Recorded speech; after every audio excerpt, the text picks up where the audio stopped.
आकाशवाणी भोपाल से प्रस्तुत हैं प्रादेशिक समाचार।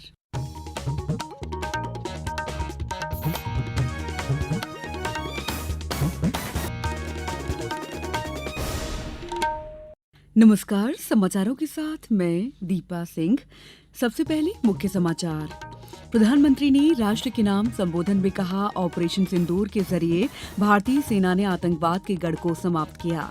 ऑपरेशन सिंदूर की सफलता पर भारतीय जनता पार्टी आज से देश भर में तिरंगा यात्रा निकालेगी।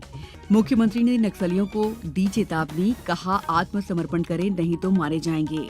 और खेलो इंडिया यूथ गेम्स में प्रदेश ने 9 स्वर्ण, 5 रजत और 10 कांस्य सहित 24 पदक जीते। अब समाचार विस्तार से। प्रधानमंत्री नरेंद्र मोदी ने कहा है कि ऑपरेशन सिंदूर देश के लोगों की भावनाओं का प्रतिबिंब है, जिसके जरिए भारतीय सेना ने आतंकवाद के गढ़ को समाप्त किया है। उन्होंने कहा कि अभी इस अभियान को अस्थायी रूप से स्थगित कर दिया गया है। आने वाले दिनों में हम पाकिस्तान के हर कदम को इस कसौटी पर मापेंगे कि आतंकवाद को लेकर वो क्या रवैया अपनाता है। प्रधानमंत्री नरेंद्र मोदी ने कल वीडियो कॉन्फ्रेंस के जरिए राष्ट्र को संबोधित करते हुए कहा कि ऑपरेशन सिंदूर शुरू होने के बाद पहले 3 दिनों में ही पाकिस्तान में उसकी उम्मीदों से कहीं अधिक बर्बादी हुई है। भारत की इस आक्रामक कार्रवाई के बाद पाकिस्तान तनाव कम करने के रास्ते खोजने लगा और बढ़ते तनाव से राहत पाने के लिए दुनिया भर में गुहार लगा रहा था। प्रधानमंत्री ने बताया कि भारी नुकसान उठाने के बाद 10 मई को पाकिस्तानी सेना ने हमारे सैन्य अभियान महानिदेशक डीजीएमओ से संपर्क किया। श्री मोदी ने कहा कि पाकिस्तान ने यह आश्वासन दिया है कि वो भारत के खिलाफ कोई भी आतंकी गतिविधि और सैन्य दुस्साहस नहीं दिखाएगा। हर प्रकार के आतंकवाद के खिलाफ हम सभी का एकजुट रहना हमारी एकता, हमारी सबसे बड़ी शक्ति है। निश्चित तौर पर ये युग युद्ध का नहीं है, लेकिन ये युग आतंकवाद का भी नहीं है। टेररिज्म के खिलाफ जीरो टॉलरेंस ये एक बेहतर दुनिया की गारंटी है। प्रधानमंत्री ने अपने संबोधन में भारत के 3 प्रमुख सुरक्षा स्तंभों का उल्लेख किया, जिसमें पहला स्तंभ निर्णायक प्रतिशोध है। उन्होंने कहा कि अगर भारत पर आतंकी हमला हुआ तो उसका मुंह तोड़ जवाब दिया जाएगा। उन्होंने कहा कि दूसरा है, कोई भी न्यूक्लियर ब्लैकमेल भारत नहीं सहेगा, क्योंकि भारत परमाणु खतरों से नहीं डरता। प्रधानमंत्री ने कहा कि भारत अपने नागरिकों को किसी भी खतरे से बचाने के लिए लगातार निर्णायक कदम उठाता रहेगा। प्रधानमंत्री ने आतंकवाद को बढ़ावा देने के लिए पाकिस्तान की सेना और सरकार की आलोचना की और चेतावनी दी कि इस तरह की कार्रवाइयों से अंततः पाकिस्तान का ही पतन होगा। उन्होंने कहा कि अगर पाकिस्तान को अपना अस्तित्व बचाना है तो उसे अपने आतंकी ढांचे को खत्म करना होगा, क्योंकि शांति का कोई दूसरा विकल्प नहीं है। मुख्यमंत्री डॉक्टर मोहन यादव ने कहा है कि प्रधानमंत्री नरेंद्र मोदी ने राष्ट्र के नाम अपने संदेश में भारत के आतंकवाद के विरुद्ध नीति का उद्घोष किया है। मुख्यमंत्री डॉक्टर यादव ने कहा कि भारत ने पाकिस्तान प्रायोजित आतंकवाद के खिलाफ जो कड़ी कार्रवाई की है, उससे आतंकियों को संरक्षण देने वाले पाकिस्तान की जमीन खिसक गई है। उन्होंने कहा कि दुनिया बदलते दौर का भारत देख रही है। प्रधानमंत्री श्री मोदी ने देशवासियों को भरोसा दिलाया और उन्हें आत्मविश्वास से भर दिया है। यही नहीं, प्रधानमंत्री ने उत्साह और उमंग से सेनाओं का हौसला भी बढ़ाया है। मुख्यमंत्री डॉक्टर यादव ने कहा कि प्रधानमंत्री श्री मोदी के सक्षम नेतृत्व में सेना ने सिर्फ 5 दिन में जबरदस्त प्रतिकार करते हुए पाकिस्तान की कमर तोड़ दी है। प्रधानमंत्री श्री मोदी के शब्दों से स्पष्ट हो गया है कि आतंकवाद को भारत कतई बर्दाश्त नहीं करेगा। माननीय प्रधानमंत्री श्रीमान नरेंद्र मोदी जी के नेतृत्व में सेना ने जो जबरदस्त प्रतिकार किया था और सेना ने पाकिस्तान की कमर तोड़ के रख दी थी, वो उसी तरह के घटनाक्रम को उनके शब्दों से बयां हुआ जो आज उन्होंने खुद ने कहा है कि आतंकवाद को एक तरह से भारत कभी बर्दाश्त नहीं करे और ऑपरेशन सिंदूर ये स्थगित किया है। आतंकवाद के खिलाफ एक्शन स्थगित हुई है। ये युद्ध का दौर एक तरह से जिस प्रकार से बात एक एक करके माननीय प्रधानमंत्री जी ने जो कही है, ये युग युद्ध का नहीं है, लेकिन ये युग आतंकवाद का भी नहीं। इस एक वाक्य में सारी बातें आ जाती है। ऑपरेशन सिंदूर की सफलता के बाद भारतीय जनता पार्टी आज से देश भर में 11 दिवसीय तिरंगा यात्रा निकालेगी। इस दौरान प्रधानमंत्री नरेंद्र मोदी सरकार के दृढ़ नेतृत्व और सशस्त्र बलों के पराक्रम के बारे में लोगों को बताया जाएगा।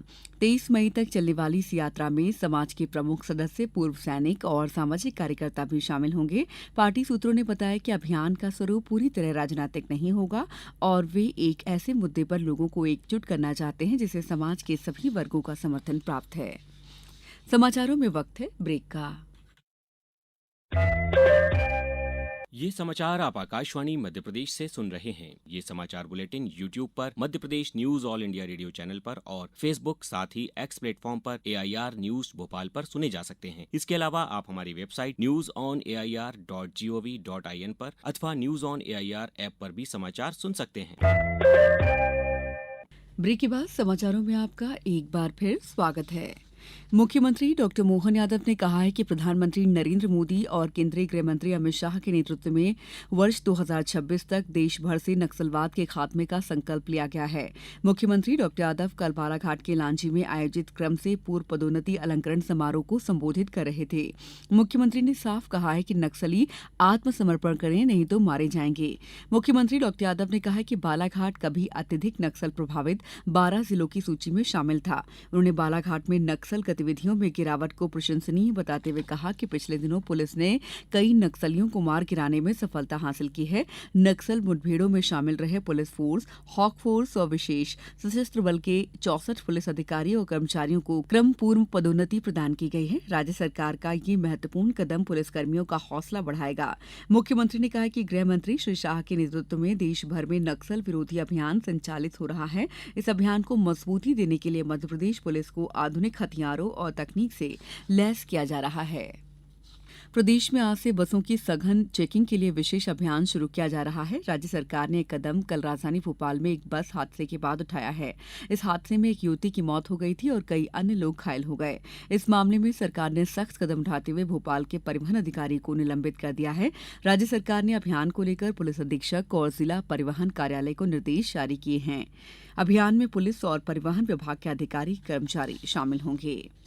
मुख्यमंत्री डॉक्टर मोहन यादव ने कहा है कि 2028 की तैयारी में साधु संत और श्रद्धालुओं की भावनाओं को सर्वोपरि रखकर कार्य किए जाएंगे और सिंहस्थ से संबंधित सभी काम मापदंडों के अनुसार हों, इन्हें समय सीमा में पूरा किया जाए। मुख्यमंत्री ने कल उज्जैन में सिंहस्थ 2028 के प्रगति रथ कार्यों की समीक्षा करते हुए कहा कि सभी सिंहस्थ कार्यों की मॉनिटरिंग में अत्याधुनिक तकनीक का इस्तेमाल करें, जिससे कार्य की भौतिक प्रगति के साथ कार्य की गुणवत्ता का आकलन भी हो सके। खेलो इंडिया यूथ गेम्स 2025 का आयोजन बिहार में किया जा रहा है। इस प्रतियोगिता में मध्यप्रदेश के खिलाड़ी खेल का शानदार प्रदर्शन कर रहे हैं। प्रतियोगिता में मध्यप्रदेश 9 स्वर्ण, 5 रजत और 10 कांस्य सहित कुल 24 पदकों के साथ 5वें स्थान पर है। कल मध्यप्रदेश टीम ने वेट लिफ्टिंग, योग, एथलेटिक्स में बेहतर खेल प्रदर्शन कर एक कांस्य सहित कुल 4 पदक अर्जित किए। अब कुछ समाचार संक्षेप में। पीएम श्री एयर एम्बुलेंस सेवा आयुष्मान कार्डधारी मरीज के लिए वरदान साबित हो रही है। छतरपुर जिला कलेक्टर पार्थ जायसवाल ने बताया कि कल जिले से 7वें मरीज को एयर एम्बुलेंस से रेफर किया गया है। संभागायुक्त धनंजय सिंह भदौरिया ने कल जबलपुर संभाग के आयुक्त का पदभार संभाल लिया है। श्री भदौरिया 2006 बैच के भारतीय प्रशासनिक सेवा के अधिकारी हैं। Satna collector doctor Satish Kumar S के निर्देशन में कल चित्रकूट में एनसीसी के छात्र छात्राओं को आपदा प्रबंधन का प्रशिक्षण दिया गया। विश्व पर्यटन स्थल सांची स्तूप परिसर में स्थित चैत्यगिरी विहार मंदिर में बुद्ध पूर्णिमा के अवसर पर भगवान बुद्ध की विशेष पूजा अर्चना करते हुए विश्व शांति की कामना की गई है। दमोह में मुख्यमंत्री कन्यादान योजना के अंतर्गत पथरिया में सामूहिक विवाह का आयोजन किया गया। इस समारोह में 621 जोड़े शादी के बंधन में बंधे। अशोकनगर में कल होमगार्ड द्वारा शासकीय नेहरू डिग्री कॉलेज में सिविल डिफेंस का प्रशिक्षण दिया गया। इस बुलेटिन में बस इतना ही। अगला बुलेटिन दोपहर 2:10 पर। नमस्कार।